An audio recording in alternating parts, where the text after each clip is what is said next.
Wondering how to manage source tagging requirements?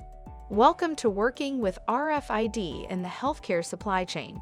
To get started with RFID, healthcare suppliers will need to first understand source tagging requirements. Passive RFID tags are composed of an inlay that is made up of a chip and antenna mounted on a substrate.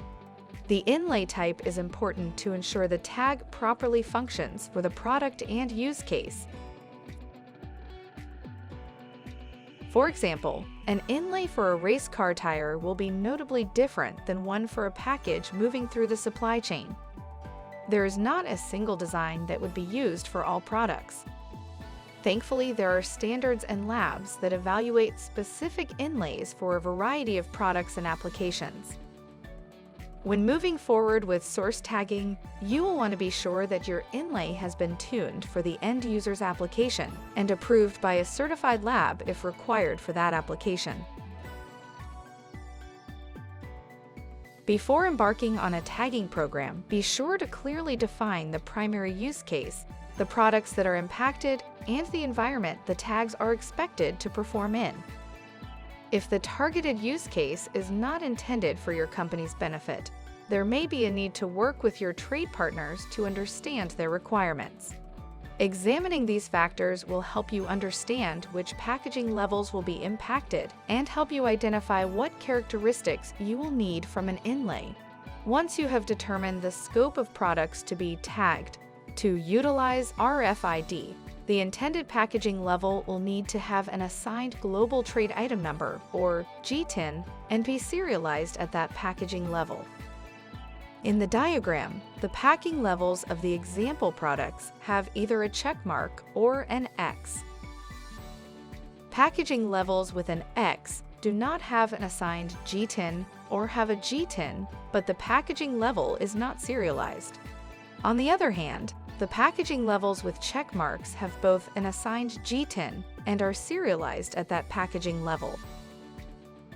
If both requirements are met, you can start determining which tag and inlay meet your program's needs. In the GS1 Healthcare US Implementation Guideline for RFID in Healthcare Manufacturing, there is a decision tree to help make these distinctions as you move forward.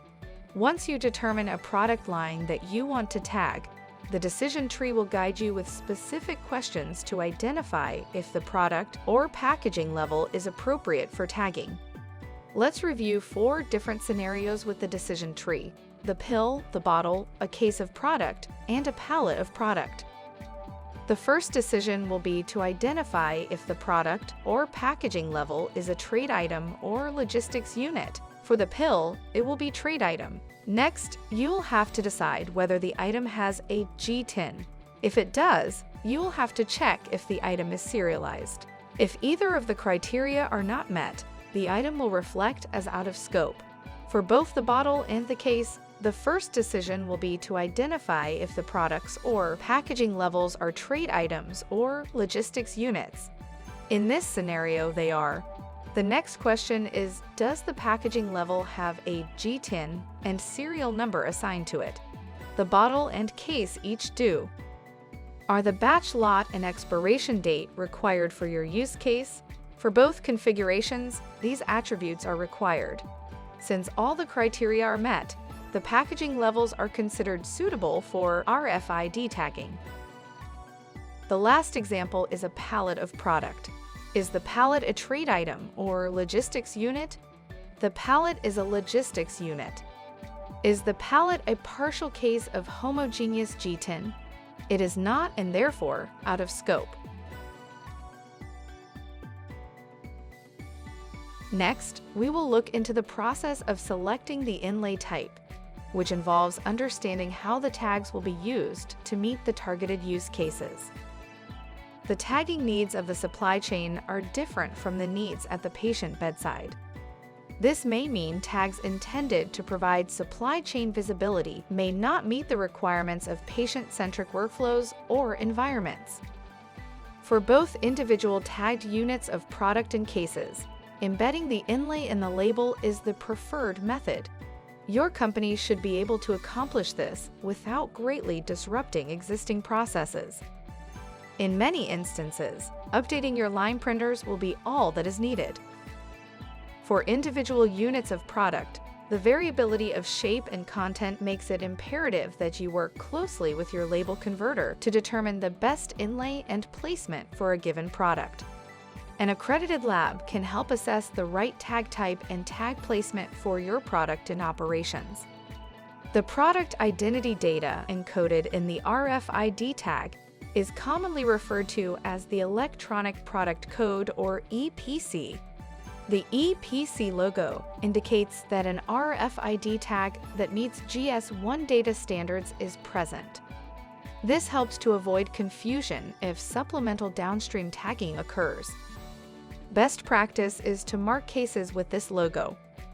Most cases or cartons already have a GS1 128 formatted barcode as an integral part of their label. That barcode can encode a variety of application identifiers, which are commonly understood data elements under the GS1 system of standards.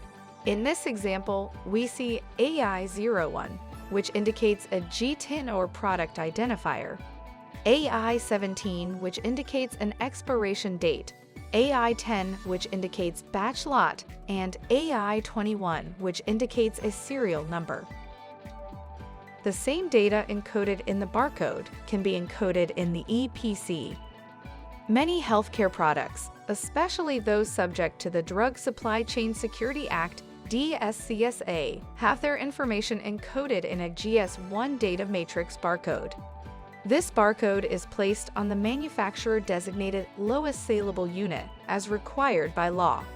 The existing data carriers should act as a guide to recognize what identification and additional information should be encoded into an RFID tag. The GS1 Healthcare US Implementation Guideline specifies that any packaging level that has an assigned GTIN and is serialized is a candidate for use with RFID. The guideline also outlines that whenever possible, the GTIN, serial number, batch lot, and expiration date should be encoded to ensure those key data elements are available to all supply chain participants. Next, we will dive into encoding details and deployment considerations. Thank you for watching. For more information, please visit our website